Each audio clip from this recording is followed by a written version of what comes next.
give a warm welcome to the Prime Minister of Israel, Benjamin Netanyahu. Thank you. Prime Minister, pleasure to have you. It's good to be with you again. I think we do this once every 2 years or so.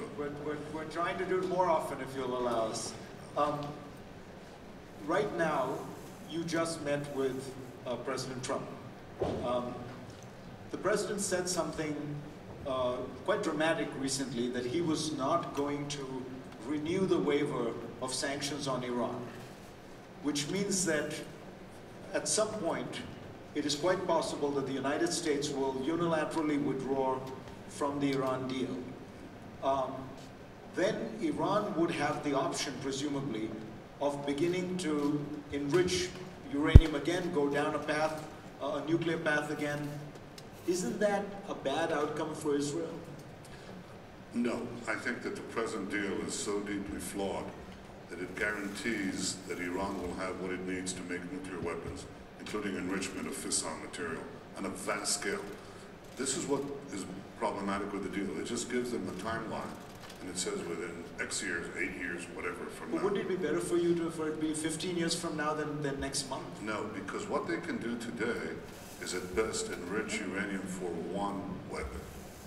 Under the deal, they'll be able to enrich uranium for 100, 200 bombs, and that's 15 years from now. Maybe 8 or 10, and they could break out, rush to create an arsenal of nuclear weapons, unimpeded by any international agreement. In fact, the agreement lets them do it. So this is why the deal is so bad, because it gives Iran, the preeminent terrorist state of our time, the wherewithal to produce nuclear weapons, nuclear bombs. They could give it to proxies, terrorists. They could use it themselves.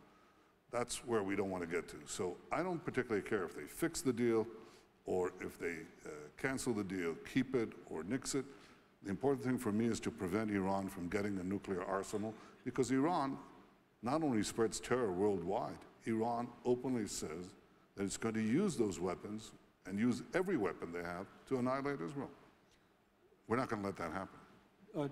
When you talk to European leaders, at least certainly when I've talked to European leaders, and certainly their public statements, they say they support the deal. They do not see any reason to amend it. They believe Iran is in compliance with the deal, and they think it produces stability. So when you talk to them and say, fix the deal, do they tell you, yes, we're going to fix the deal? Or do they say what they're saying publicly, which is the deal is good, no fixing needs to be done? Well, I'll tell you what I tell them, What I'm hoping is you'll tell me what they tell you privately. Well, I'm sure you do, but I can say that that the fact that they signed a bad deal doesn't mean that they have to keep a bad deal. In history, we've had instances of nations signing very bad deals and living, if they managed to live, to regret it. There was such a deal, by the way, most recently with North Korea. They had a deal. Everybody said that's it. The North Koreans will keep the deal, and it'll prevent North Korea from having nuclear weapons. They'll join the community of nations. So much for that. But wouldn't we all wish for a deal like that? Wouldn't we wish for a deal, given that there are inspectors in Iran, given that it's much more difficult to break it? Are you comfortable with an Iran where there's no deal and it can do whatever it wants tomorrow? I don't think it can do everything. First of all, the inspections are deeply flawed, because Iran says you can not inspect military sites. So if you're the Iranian regime, where do you think you're going to do your weaponization? Where do you think you're going to do the other elements of a secret nuclear program? In military sites. But they say you can't inspect it. This is one example of how flawed this deal is. Secondly, look, Iran doesn't rush forward to make nuclear weapons because they can suffer crippling sanctions. That brought them to their senses last time, a number of times. Second, they also might think, correctly, that if they try to rush for a bomb, there'll be countries that would prevent them. I don't want to speak in the name of another country, but I guarantee you I speak in my name. We will not let them acquire a nuclear weapon. Unnamed, the Arab states, unnamed, agree with me. So we're just about to name them. it seems You as want to though... name the unnamed states. Exactly. Okay. Go ahead, name the unnamed states. Go ahead. It seems as though Israel is today in a closer strategic alliance with Saudi Arabia and Egypt than at any point in its history, and that at this point, that is the defining feature of the Middle East, a kind of anti-Iran alliance in which Egypt, Saudi Arabia, and Israel are the crucial players. Would you agree? I'd agree that there's an alignment of Israel and other countries in the Middle East that would have been unimaginable 10 years ago, and certainly in my lifetime. I never saw anything like it, and I'm at the age of the State of Israel, more or less, so it's an extraordinary thing. Yes, it starts with a common concern with a common enemy, which is radical Islam, either of the radical Sunnis, Daesh, before that Al-Qaeda, which Israel fights and has prevented, by the way, dozens of major terrorist attacks, not only in the Middle East, but throughout the world, and saved the lives of many, many citizens, because our intel is second to none. And also our common stance against Iran.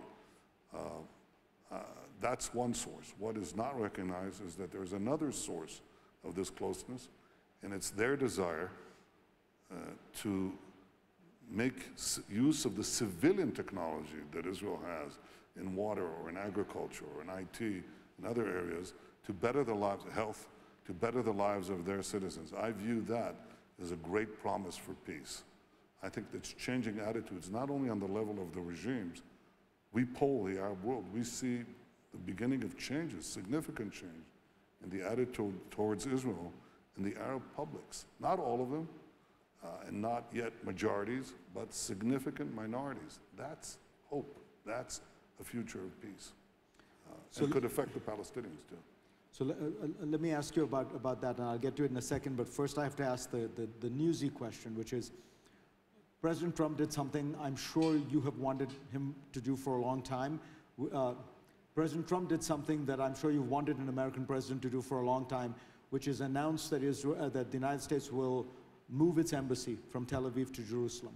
The UN then voted overwhelmingly to condemn the United States for this, and the Arab leaders whom I've talked to, who are not unsympathetic to Israel at this point, say, look, the reason we're opposed is this should be part of a final deal. The status of Jerusalem should not be decided arbitrarily and unilaterally. We want this solved, but in a way that helps produce some kind of a permanent settlement.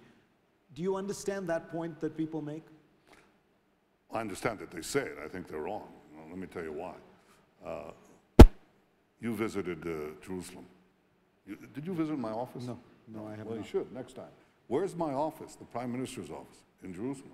Right next to us is the Knesset, our parliament. Where is that? In Jerusalem. Right next to that is the Supreme Court, the only real independent Supreme Court in a very large radius in our turbulent region. Where is that? In Jerusalem. The seat of government is in Jerusalem. This has been the case for the 70 years of Israel's existence that we're celebrating now.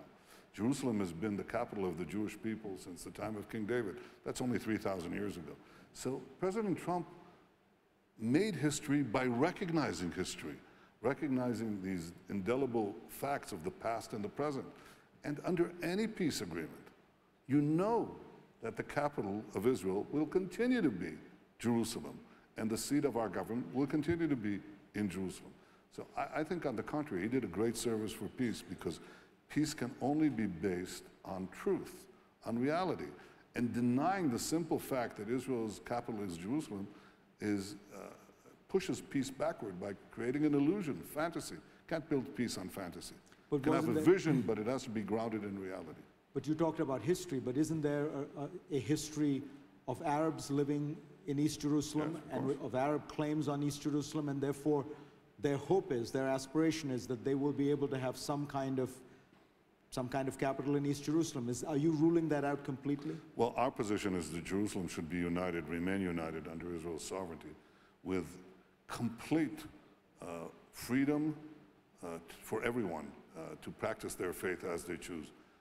I'm a Jew, you're a Muslim, there are Christians in the audience, and the only time that Christians, Muslims, and Jews could practice their faith in an unfettered way, could have full and free access to the holy sites, the Church of the Holy Sepulchre, the Al-Aqsa Mosque, the Western Wall, barricade of Herod's temple, the Jewish temple 2,000 years ago. The only time that all three faiths could practice their faith freely has been under Israel's sovereignty over Jerusalem. And I have to say that if that were changed, you could actually see Jerusalem descend into the sectorial violence that characterizes other places in the Middle East, where mosques are blown up, churches are blown up, synagogues aren't blown up because there aren't any left. But we don't want that to happen. We're keeping the holy sites and the status quo. I want to stress that. Under any arrangement that we will have, we will always keep the status quo of the Temple Mount and of the holy sites of all major faiths. We'll take care of that as a point of policy and principle.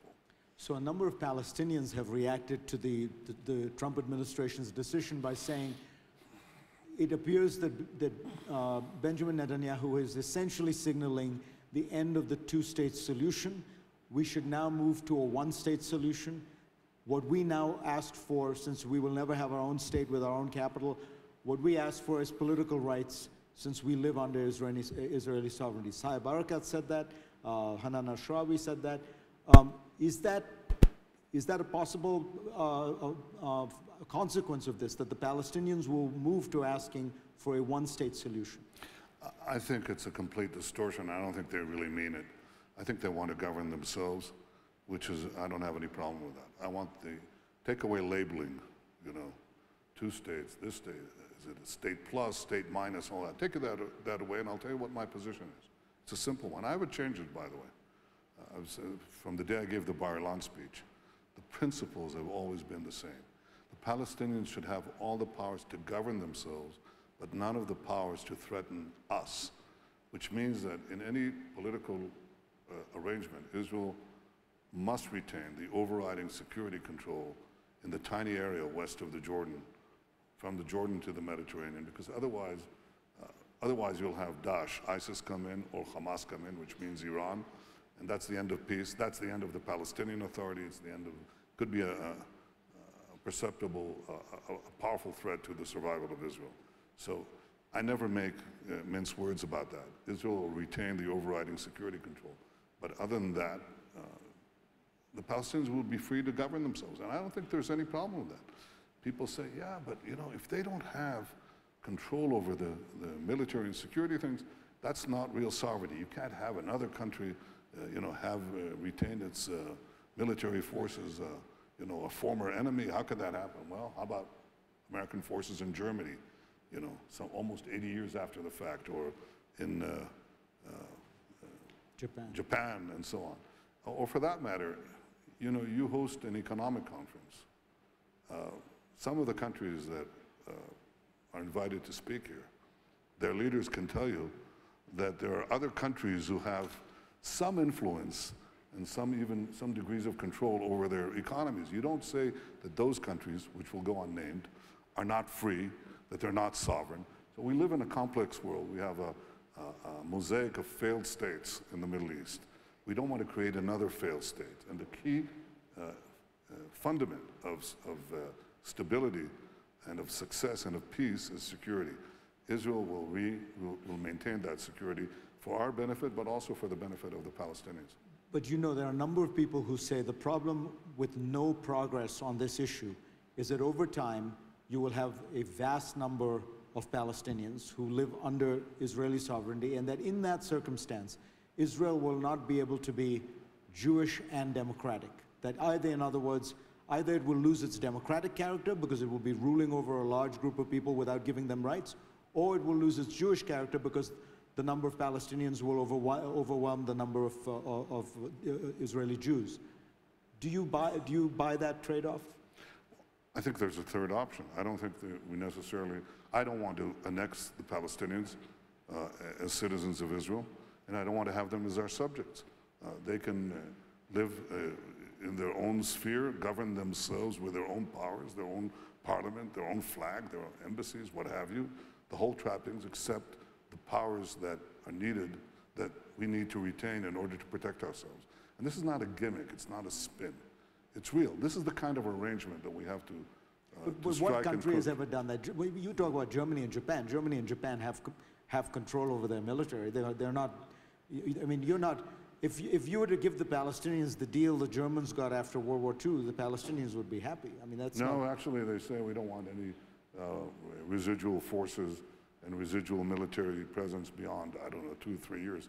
It's now going on 80 years that the Americans Germany are there. Germany has full sovereignty in its military and defense issues. Well, I think that when the Palestinians demonstrate that they can, they can actually govern those territories and not have them taken over by Hamas or by ISIS, then come and ask me again.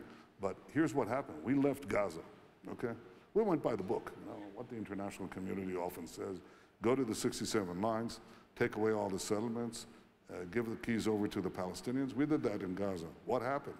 Within about 5 minutes, the Palestinian Authority was kicked out. Hamas came in, which means Iran came in. They fired thousands of rockets from little Gaza right into Tel Aviv and to every part of Israel.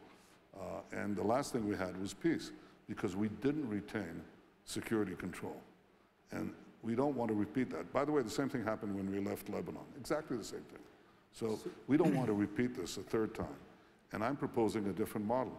I'm saying, let them govern themselves, but let us be responsible for the things that determine our future and our survival and theirs.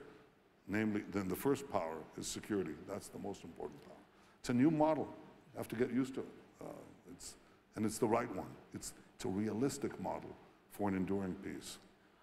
You preside over an Israel that is more powerful than it has ever been. I remember when I was in graduate school, we'd look at the balance of power in the Middle East, and the Israelis worried about the great Syrian army and the great Iraqi army and the great Egyptian army. Well, those countries are in chaos, the armies are in shambles. Israel is a regional superpower.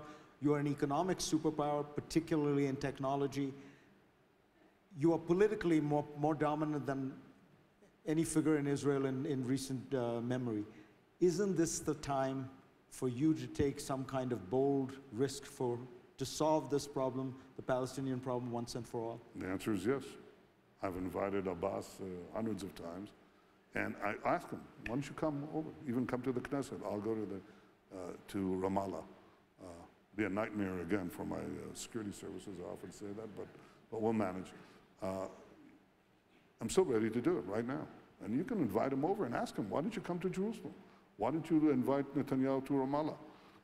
They always find a way to. But make a new proposal. Make something that I'll do that, but not in Davos, Okay, we'll do the show in Jerusalem and do it on the show there. All right. Okay.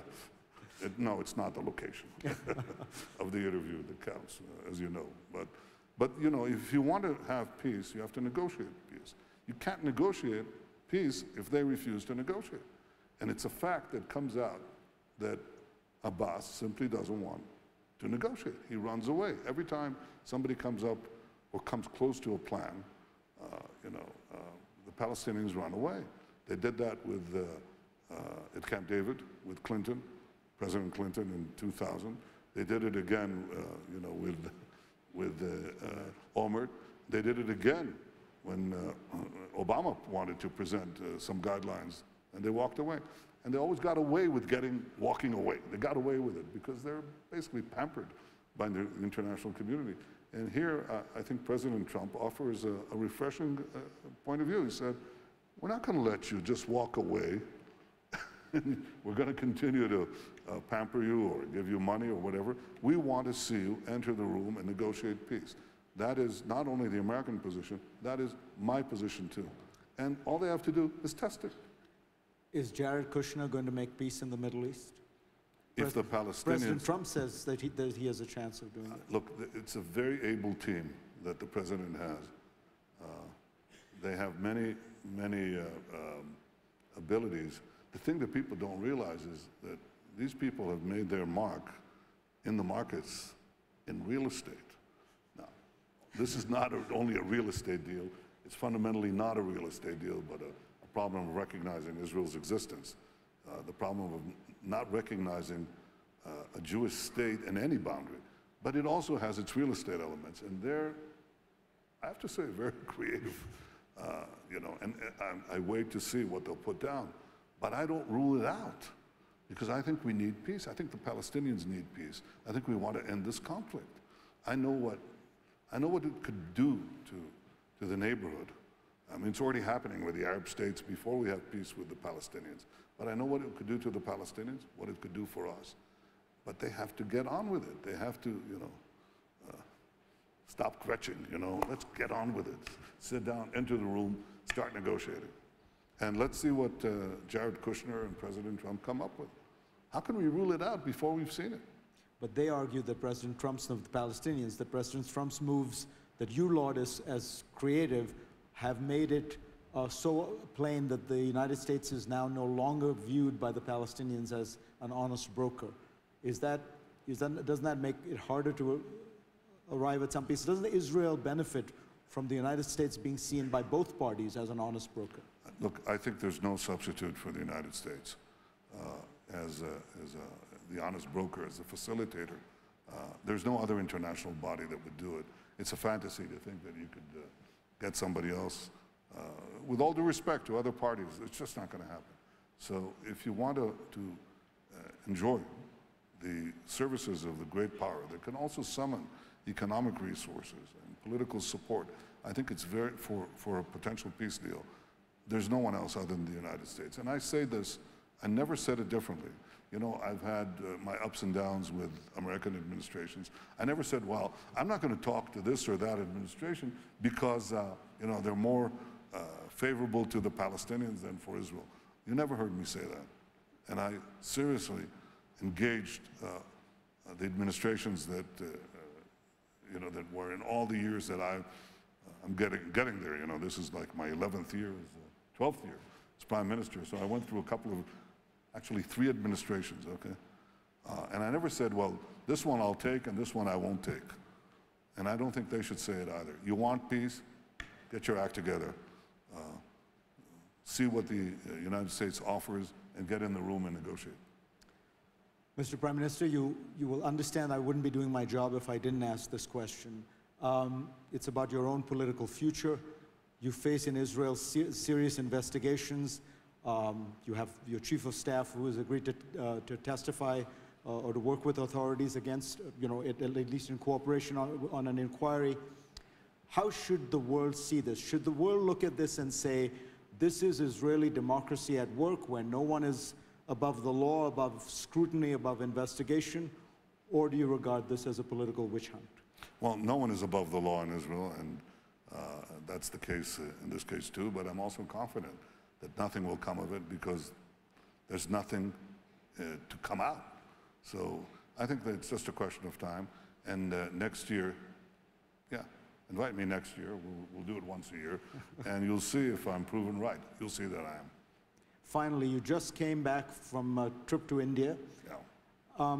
Tell us, what is it that all these countries that you have now been going to that are deepening their ties with Israel, what is it that they are trying to get from Israel? 2 things. They want security, protection against terrorism, and Israel is second to none in providing this valuable intelligence that has also prevented, for example, planes from being blown out in the sky. That's not only a problem for the country that suffers that tragedy, but for all international civil aviation. Israel has been the leading force to protect the lives and the critical facilities of many, many states. That's the first thing. Everybody wants that because the firmaments of the sparks of radical Islam are flying into every continent, into every country. The second thing that they want is the future. It's not only to push back the bad, it's to seize the good. We are in a world of tremendous change. I mean, you've been talking about it. It's basically the confluence of big data, artificial intelligence, and connectivity. It's changing industries. Israel has a car industry within a matter of years. We make 85% of the value of a car is soon going to be software. And all the other stuff, the body, the chassis, the tires, the engine, that's minuscule. So essentially cars are computers on wheels. Now we have a car industry because there we compete. So an Israeli company right next to my office in Jerusalem has just been sold to Intel for $15 billion. But the more important for autonomous vehicle technology, the more important thing about this company is that it was given by Intel the keys to 30 of its worldwide businesses in autonomous vehicles. Use Waze navigation systems. Okay, that's an Israeli company that was sold. I have to compliment Google. I think I'm going to see Eric Schmidt tonight. They bought it for nothing, for $1 billion. It's probably worth 15, 20 times that, okay, today. You should have done the deal. Well, yeah, probably. But this technology is produced in Israel. But Israel is also not only an IT power, it's a water power. Not only that, we recycle almost 90% of our wastewater. The runner-up is Spain with about 20%, just to understand. So if you're a country that needs water and you can recycle your wastewater, you come to Israel. If you want to have precision agriculture, you know what that means? It means we put drones in the sky, sensors in the fields, big data, and then drip irrigation or drip fertilization, both, and we water the individual plant. No average costing, no loss of resources. This is extraordinarily productive. So you asked me about India. I just went there. Before that, I went to Africa 3 times in 18 months.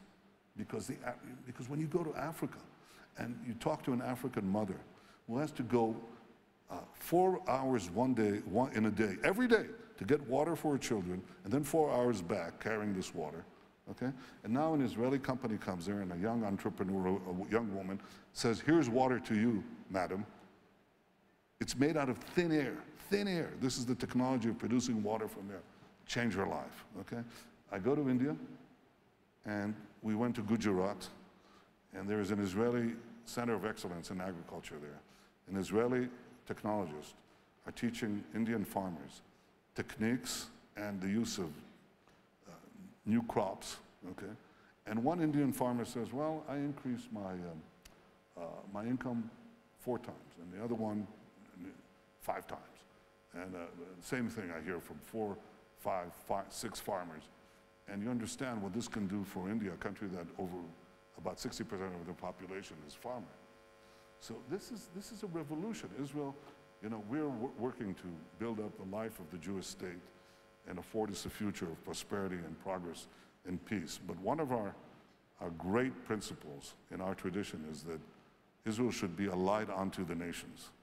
And when we can offer security and food and cleaner water and cleaner air, anything from cherry tomatoes to cybersecurity, it's something of deep pride. And it gives me hope that we can not only help the people around the world, but also help people in our corner of the world. And I'm confident that we're on the path to do it. There will be problems, there will be a lot of interviews and a lot of questions, but ultimately I think that's where we're going. It's a great time for the state of Israel. And I hear all the leaders who come here, they say, come and invest in my country. Come and invest in my country. Well, first of all, I want to thank all of you here, and many who are listening to me now. Thank you for having come to invest in Israel, but invest more. It's good for you, good for the world. Mr. Prime Minister, pleasure to have you on. Thank you. Thank you.